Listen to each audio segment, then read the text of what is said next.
Des fois, vous pouvez être victime d'un agresseur qui vous attaque avec un sabre. Il y a des gens qui ont le réflexe de vouloir parer l'attaque en se bloquant. Ce geste leur donne malheureusement un faux sentiment de sécurité. La sensation que vous pouvez bloquer ou bien que vous pouvez parer l'attaque, alors que c'est dans ce sens-là, malheureusement, que le sabre va directement atterrir très mal.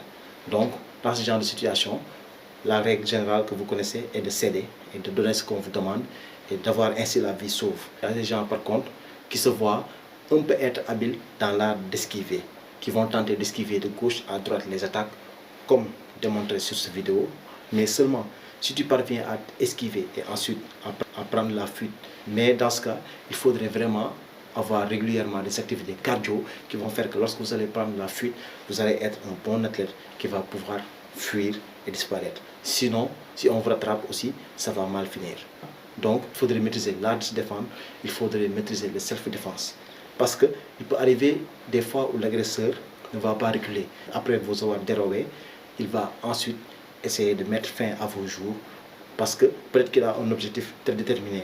Alors là, dans ce cas, il faudrait impérativement avoir des connaissances de self-défense. Sinon, nous faisons des formations dans ce sens afin de vous montrer des techniques qui vont contrecarrer ces genres de situations auxquelles l'agresseur est là et n'est pas prêt à reculer, même si vous avez cédé. Nous allons juste vous montrer une technique très efficace à 100% par rapport à ces techniques, tout en sachant par contre que les détails ne vous seront décortiqués quand ça attaque. Il faudrait faire un blocage qui va bloquer sa main au niveau de l'articulation des mains, de telle sorte qu'il ne pourra plus faire des mouvements de rotation.